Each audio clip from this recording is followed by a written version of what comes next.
Pero ahora toca conclusión de la semana por el tema que está haciendo del síndrome de alienación parental de Carmen Serrano. Carmen, buenos días. Hola, Marilo. Esta mañana estamos tratando un tema, estos días, un tema que afecta muy duramente a los niños y que si no ponemos una solución drástica, desde hoy va a ser imposible tener una población adulta y sana el día de mañana. Hablamos de los niños a los que constantemente maltratan diciéndoles que su 50% no es bueno. De estos niños a los que se les dice que su padre o su madre no los quiere. Y el colmo de esta maldad es que estos insultos, humillaciones y desprecios vienen por parte del progenitor o progenitora en muchas ocasiones, también por ambos.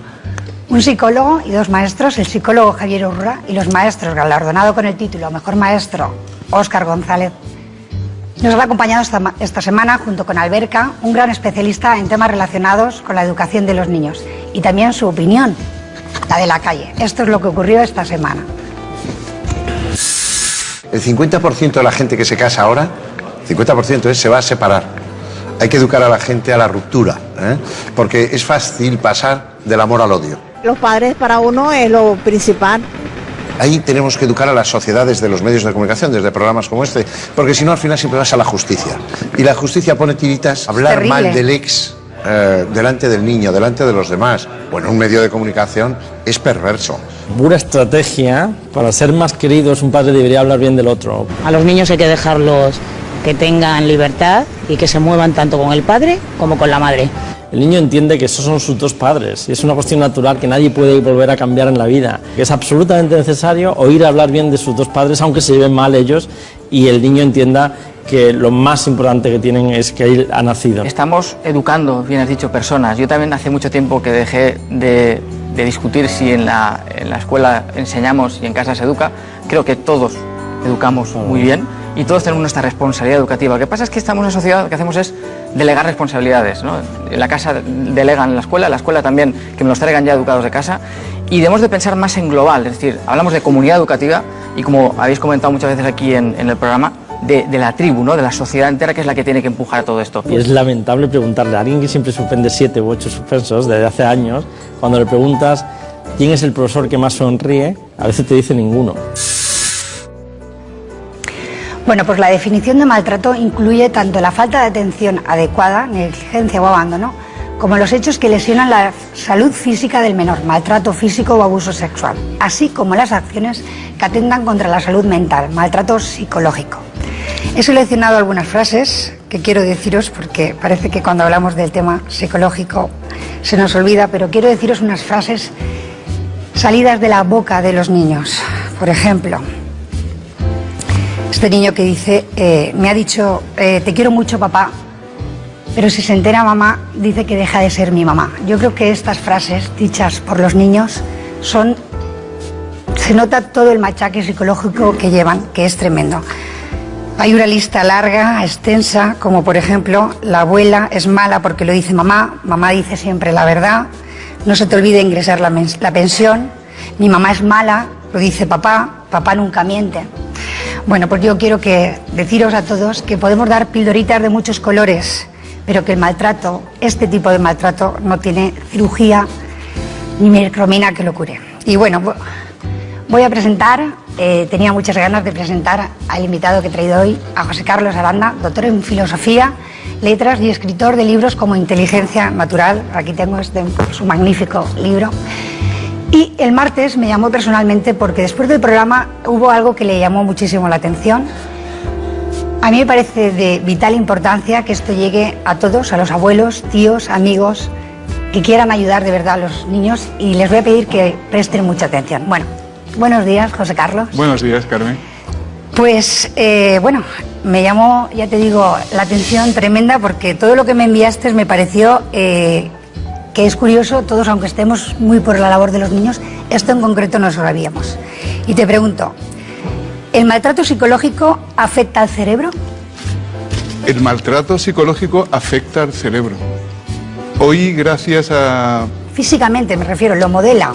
Es ahí a donde quiero ir, que parece que es que esto como no se ve... Físicamente, y a esto quería yo ir. Hasta ahora todo lo que se decía pues eran informes más o menos de psicología basados en resultados de observaciones. pero gracias a las nuevas tecnologías, a las tomografías de magnéticas en el cerebro, hoy podemos observar el cerebro y podemos medir el cerebro en el estado de la infancia y podemos afirmar rotundamente que modela físicamente el cerebro el maltrato infantil. Y lo modela de una forma muy drástica. Para no asustar a nadie, yo os diría que una reducción del 20% afectando a las zonas de desarrollo del cerebro infantil, con todas las consecuencias que esto tiene en la evolución como adulto.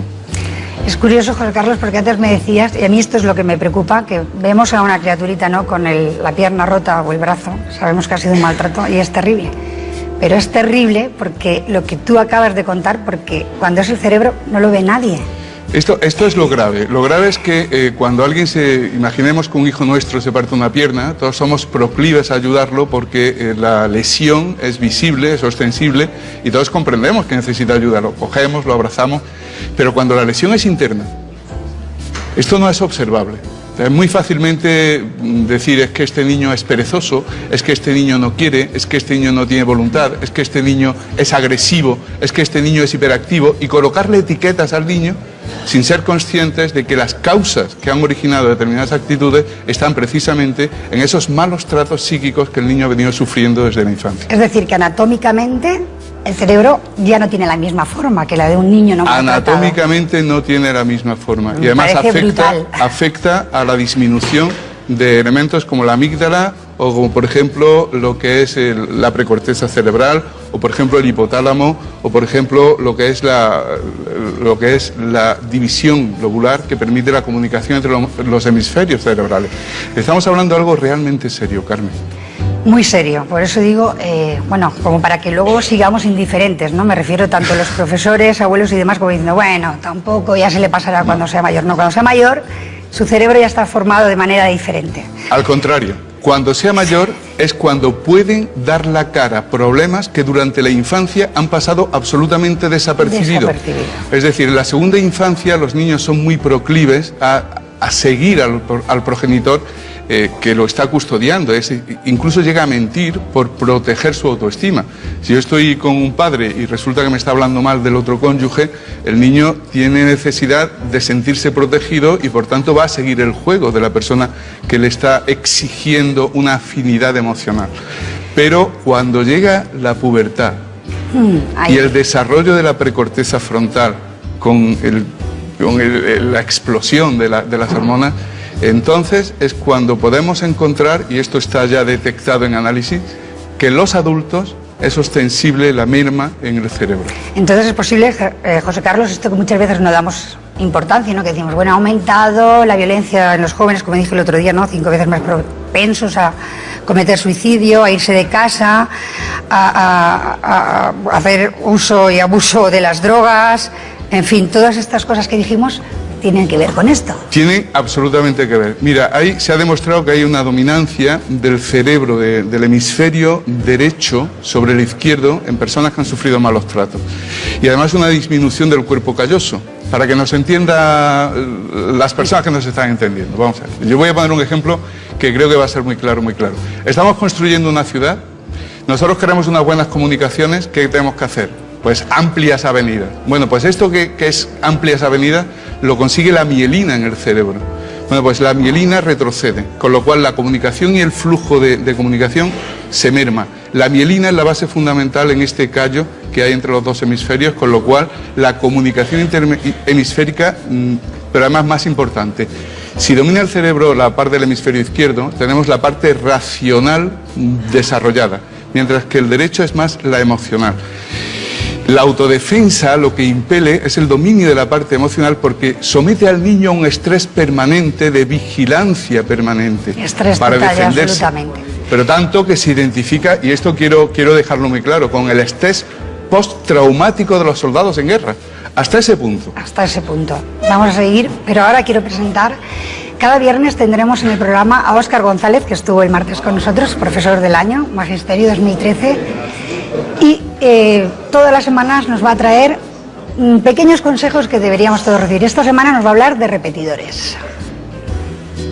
Bien, hoy vamos a hablar de un tema que está siempre de actualidad, que es la repetición, que siempre que sale el informe PISA hablamos de España los índices tan altos de fracaso escolar, pero habría que empezar por terminar con el estigma de la repetición y no meter a todos los repetidores en el mismo saco. Tenemos por un lado alumnos con dificultades de aprendizaje y por otro lado alumnos que están desmotivados. Por tanto, el trabajo que tenemos que hacer tanto en casa como en la escuela con estos alumnos es totalmente distinto. Por ejemplo, los alumnos con dificultades de aprendizaje, tenemos alumnos con dificultades de atención, problemas de atención. En estos alumnos es muy importante que exista una flexibilidad profesor-alumno en el tema de las tareas escolares, en los tiempos que tenemos que marcarle, porque el niño no tiene el mismo ritmo que los demás.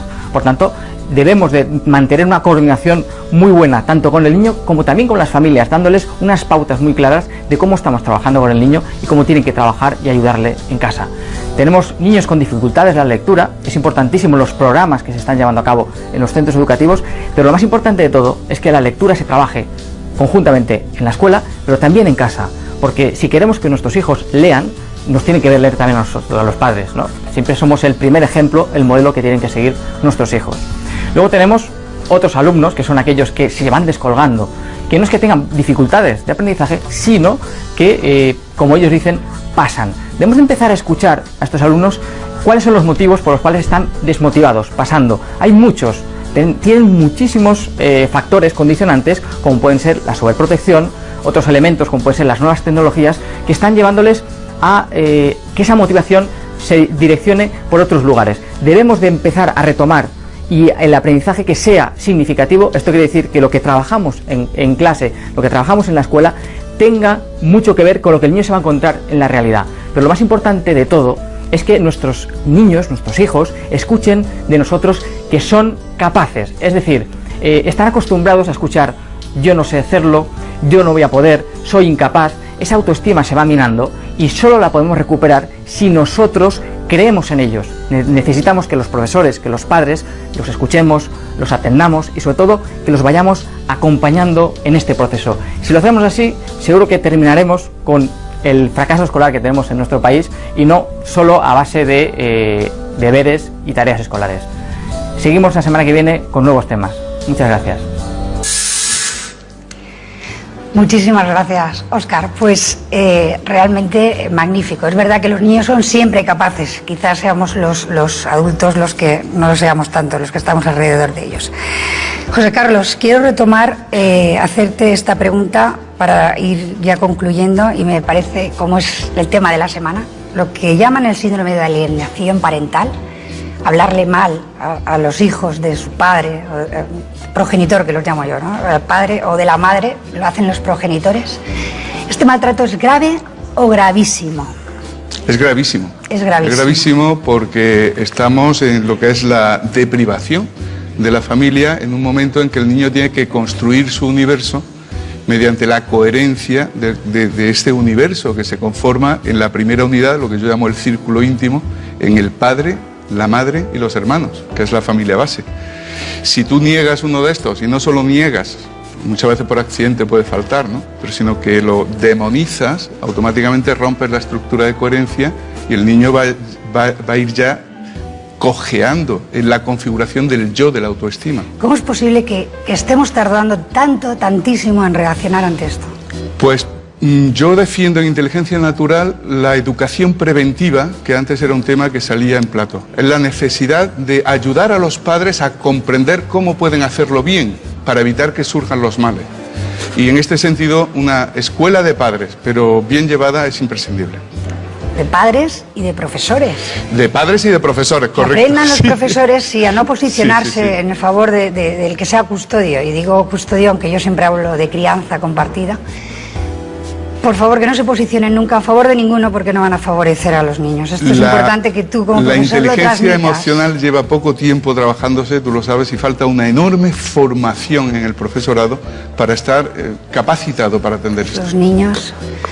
Bueno, pues muchísimas gracias. Nos quedan muchas cosas por decir, pero que iremos ampliando, por supuesto. Muchísimas gracias a ti. Muchísimas gracias, José Carlos. Bueno, me gustaría que después de haber hablado con especialistas y de haber conocido algunos casos, que nos quede claro a todos que hablarle mal a un niño de su padre o de su madre es un maltrato, gravísimo además, que puede dejar secuelas físicas en el cerebro. Estas no se ven como las moraduras, pero quién duda ya de que esas lesiones le van a quedar de por vida. Y esto va para los abuelos, maestros, tíos, amigos, los niños nos necesitan. No cedáis ante un adulto que quiera que entendáis ese maltrato hacia sus hijos. No hay absolutamente nada que lo justifique. Por mucho sufrimiento que lleven esos progenitores, nada justifica ese maltrato a un niño. Muchas gracias a todos los que lucháis por hacer felices a los niños y un saludo y muchísimas gracias, Mariló. Gracias, Carmen.